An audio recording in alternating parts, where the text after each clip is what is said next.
അപ്പോൾ അന്ന് തെലുങ്ക് ദേശത്ത് നിന്ന് നമുക്കൊരു പാൻ ഇന്ത്യൻ പടമാണെന്ന് തോന്നുന്നു. ഒരു ഫാൻറ്റസിക് ഫിലിമാണ് നാഗബന്ധം. കുറച്ച് നാളായി ഈ പടം, കുറച്ചധികം നാളായി ഈ സിനിമയുടെ ഇത് അനൗൺസ്മെൻറ്റും പരിപാടിയൊക്കെ വന്നിട്ട്. കാര്യം VFX എന്തോ കുറച്ചധികം പണിയുന്നുണ്ട് എന്നാണ് ഞാൻ കേട്ടത്. മറ്റേ AI ആണോ അതോ പ്രോപ്പർ VFX ഉണ്ടാവും, എന്താണ് സംഭവം അറിയില്ല. പക്ഷേ ഇത് കുറച്ചധികം പണിയെടുക്കുന്നുണ്ട് VFX എന്നാണ് കേട്ടത്. സോ അപ്പോൾ അതിൻ്റെ ട്രെയിലർ വന്നിട്ടുണ്ട്. ഇതും വന്നിട്ട് കുറച്ചായി, നമ്മൾ കാണാതെ വിട്ടതാണ്. സോ അത് നമുക്കൊന്ന് കണ്ടുപോകാം. Doctor ortho ayurvedic oil capsule spray അതാണ്, അതെന്താണ് ഇപ്പോൾ പരസ്യം, അത് എസ്പെഷ്യലി തെലുങ്ക് പടത്തിൻ്റെ ട്രെയിലറിനൊക്കെയാണ് ഡോക്ടർ ഓർത്തോടെയൊക്കെ പരസ്യം. കളർഫുൾ ആണല്ലേ. ఓ ఇది అంటే అలా తిరువనంతపురం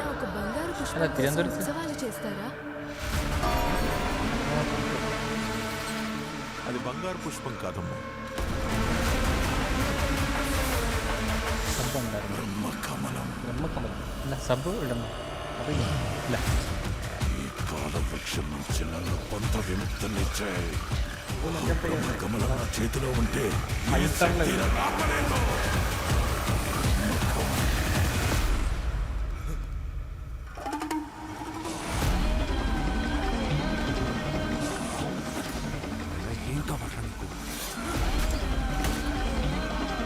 బ్రహ్మకమలమేగా, అది ఎంత కష్టమైనా నేను తీసుకొస్తాను.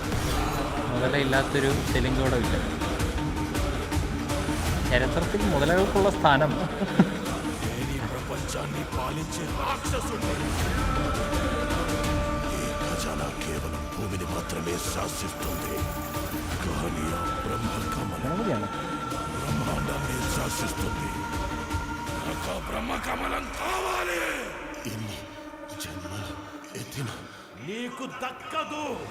ఇది కల్కి యుగం కాదు, కలియుగం.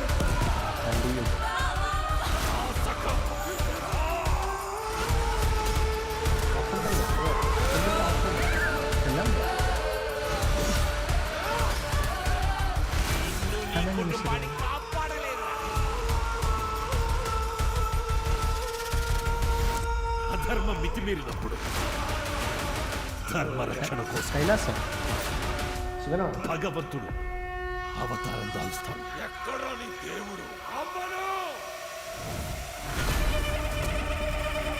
പടം മുഴുവനാണ്.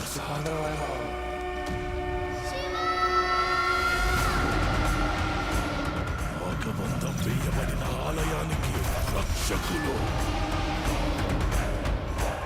ఈ నరమేధం గురించి చరిత్ర వాళ్ళ రక్తంతో రాసుకోవాలి.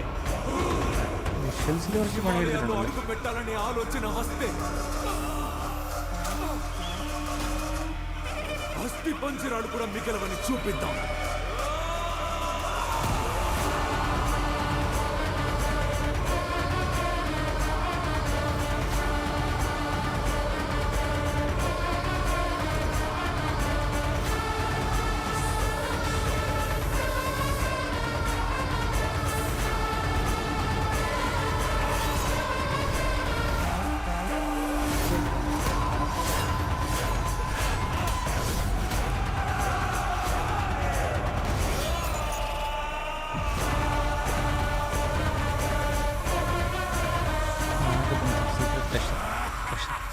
ബ്രഹ്മകമലം എടുക്കാൻ ശ്രമിക്കുന്ന വില്ലന്മാർ പാമ്പാണ്. ഏഴല്ലേ 7 ജൂലൈ 3-ാം തീയതി. കുറച്ച് ഗംഭീര സെറ്റുകളുണ്ട്. സെറ്റും ലൈറ്റിങ്ങും പരിപാടിയുണ്ട്. പിന്നെ അതിൻ്റെ പുറത്ത് അതിൻ്റെ പുറത്ത് VFX ഇട്ട് മിക്സ്ഡ് VFX ആണ്. അതും ഇത് നല്ലതും മോശമെല്ലാം കാണും. ഇതിങ്ങനെ ഭയങ്കര വലിയ ആംബിഷനാണ്, പക്ഷേ ബജറ്റ് ഇത്രയുണ്ട് എന്ന് പറയുന്ന പോലെ. ഇത് അവരെ കൊണ്ട് പറ്റുന്ന പോലെ എന്തൊക്കെയോ ചെയ്യാനുള്ള ശ്രമം നടത്തുന്നുണ്ട് അതിനകത്ത്. പക്ഷെ നമുക്കിത് കാണുമ്പോഴും നമുക്കറിയാം ഇതിൻ്റെ ഒരു ഔട്ട്പുട്ടിൽ ഫൈനൽ ഔട്ട്പുട്ട് എങ്ങനെ വരുമെന്നൊരു ഏകദേശ ധാരണയുണ്ട്.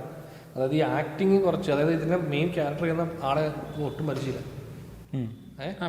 കണ്ടിട്ടില്ല, ഒരു ലുക്കുണ്ട്. പക്ഷെ നമ്മൾ ഒട്ടും അതാ എനിക്ക് മനസ്സിലായത്. ഇത്രയും വലിയൊരു പടം എന്ന് വെച്ചാൽ അല്ല, അങ്ങനെ ആയിരിക്കും അവർ കട്ട് ചെയ്ത്. അതായത് 50 കോടി ഒരു മേജർ ആക്ടറിന് കൊടുക്കുന്നവർ അതെടുത്തിട്ട് നമുക്ക് സെറ്റ് ഡിസൈൻ പരിപാടി. കാരണം ഈ മെയിൻ ആക്ടേഴ്സ് വന്നു കഴിഞ്ഞാൽ മെയിൻ ആക്ടേഴ്സ് വന്നാൽ കൂടുതൽ പൈസ കിട്ടുമല്ലോ, പൈസ പറ്റുമല്ലോ. അപ്പോൾ പ്രോജക്റ്റ് വലുതാവുമല്ലോ. അങ്ങനെ പോകാൻ ഉള്ള സാധനം ഇല്ലായിരിക്കും, എനിക്കറിയില്ല. ആ തിയറിയും തിരുത്തി കുറിച്ചിട്ടുണ്ടല്ലോ, മേജർ ആക്ടേഴ്സൊക്കെ വന്നിട്ട് നമ്മൾ ഈ വർഷം തുടങ്ങിയത് അങ്ങനെ. അതിൽ കാര്യമില്ല. ഇപ്പം അവിടെ ഇപ്പോൾ ആര് വരുന്നു പോകുന്നു എന്നുള്ളതിലൊരു കാര്യമില്ല. ഇത് ട്രെയിലർ കാണുമ്പോൾ നമുക്ക് കുറച്ചധികം പരിപാടികൾ ചെയ്യാനുള്ള ശ്രമം നടക്കുന്നുണ്ട്. അതെ അതെ, പരിപാടിയുണ്ട്. ഇത് ഇങ്ങനെ കുറച്ച് സിനിമ ഉണ്ടല്ലോ, അത് കുറച്ചധികം പരിപാടിയുണ്ട്. പക്ഷെ നമ്മളിത് ഇൻട്രസ്റ്റ്, അതായത് അവരുടെ ഹാർഡ് വർക്കിനെ നമ്മൾ അപ്രീഷിയേറ്റ് ചെയ്യണോ അതോ ഫൈനൽ പ്രോഡക്റ്റ് ഇങ്ങനെ അവരുടെ ബുദ്ധിയും എന്താ കഷ്ടപ്പാടിനെ നമ്മൾ കൈയിടിക്കണോ പടത്തിൽ കൈയിടിക്കണോ എന്നുള്ള ഒരു അവസ്ഥയിലാണ്. കഷ്ടപ്പാടിന് കൈയിടിക്കേണ്ട അവസ്ഥയായിരിക്കും ഇത് കണ്ടിട്ട് അല്ലേ. ഒരു ഡീസൻറ്റ് പടമാവുമായിരിക്കും അവിടെ. പക്ഷേ എനിക്ക് ഇതിനു മുമ്പ് ഇങ്ങനത്തെ ഈ മോഡൽ പടങ്ങൾ ഇറങ്ങിയിട്ട് ഒരു അനക്കം ഉണ്ടാക്കാതെ പോയിട്ടുണ്ട്. അതുകൊണ്ട് എങ്ങനെയാണെന്ന് അറിയത്തില്ല. ഇതിന്റെ ട്രെയിലറിൽ തന്നെ ഇവരെ ഫുൾ പടത്തിന്റെ കഥയുടെ ഐഡിയ ഒക്കെ ഈ 2 കാലഘട്ടം ഉണ്ടെന്ന് തോന്നുന്നു. അതല്ല, അവരെ വില്ലൻ തന്നെ 2 ലുക്കുണ്ട്. പ്രസന്റ് ലുക്കും പാസ്റ്റിൽ മറ്റേ യുദ്ധം ചെയ്യാൻ വരുന്ന. പിന്നെ കുറച്ച് ഡെറിവേറ്റീവ് ആണ് ഈ പറയുന്ന പോലെ വള്ളത്തേൽ നമ്മൾ കാട്ടിലേക്ക് പോകുന്നതും അപ്പോൾ ഇത് കാണുന്നത് മുതല വരുന്നു. ഈ മുതലകളെ കൊണ്ട് അല്ലേ, മുതലകൾക്കാണ് വെള്ളത്തിലിറങ്ങിയ മുതല വരുവാടാ നമ്മുടെ അവിടെ തെലുങ്കിൽ പീരീഡ് പടം എടുത്തു കഴിഞ്ഞാൽ ആദ്യം വരുന്ന സാധനം മുതലായിരിക്കും. പിന്നെ ആന വരുമായിരുന്നു, ഇതിനകത്ത് ആന ഉണ്ട്. കടുവയായിരുന്നു കുറച്ചാൾ മുമ്പ് വരെ. കടുവയ്ക്ക് വിശ്രമിക്കാം, ഇനി മുതലകൾക്കാണ് ബുദ്ധിമുട്ട്. ഇതുണ്ട് മറ്റേ പരുന്തുണ്ട്. പരുന്ത് പീരീഡ് ഫിലിം ആണെങ്കിൽ പരുന്താണ് ഫസ്റ്റ് ഓപ്പണിംഗ് ഷോട്ട് പരുന്ത് തന്നെയായിരിക്കും. പരുന്ത് ഇങ്ങനെ മറ്റേ പറന്നു പോകുന്നതിൻ്റെ ഒരു പരുന്ത് പറയും ഞാൻ വന്നിട്ടാണ് നീ വന്നത് മുതലെടുത്ത്. പിന്നെ നാഗബന്ധം ആയതുകൊണ്ട് പാമ്പുകൾ. പക്ഷെ പാമ്പിന്റെ ഒക്കെ VFX ആണ്. ഇത് 3D ആണെങ്കിൽ എനിക്ക് തോന്നുന്നു 3D ഉണ്ടെങ്കിൽ ചിലപ്പം വലിയ പ്രശ്നമില്ല. നമുക്ക് 3D കാണുമ്പോൾ വലിയ ഇഷ്യൂ ഇല്ലാതെ ഓടിപ്പോയേക്കും. എന്നാലും പടത്തിന്റെ ഇഷ്യൂ എന്താവും നമുക്കറിയത്തില്ല. പക്ഷെ എന്നാലും നമുക്ക് ഈ VFXന്റെ പ്രശ്നങ്ങൾ VFX 3D വരുമ്പോഴത്തേക്കും കുറച്ചൊന്ന് വേണമെങ്കിൽ ഒരു പരിധിവരെ മറയ്ക്കാം. അവരെ കണ്ണിൽ പൊടിക്കുന്ന പോലെ 3D ഗ്ലാസ് വെച്ചു കൊടുത്താൽ നിങ്ങൾ കുറേ കാര്യങ്ങൾ നോട്ടീസ് ചെയ്യുന്നില്ല എന്ന് പറയുന്നത്. ഇതിപ്പം നമ്മൾ അല്ലാതെ ചൂടി കാണുമ്പോഴത്തേക്കും നമുക്ക് VFX ആയിരിക്കും കല്ല് കടി. കാരണം നമ്മൾ ഈ കാലഘട്ടത്തിൽ നമുക്ക് VFX നന്നായില്ലെങ്കിൽ നമുക്ക് കുറച്ച് ബുദ്ധിമുട്ടാണ്. പണ്ടത്തെ പോലെ നമ്മളിങ്ങനെ സഹിച്ച് ക്ഷമിച്ച് വിടത്തില്ല.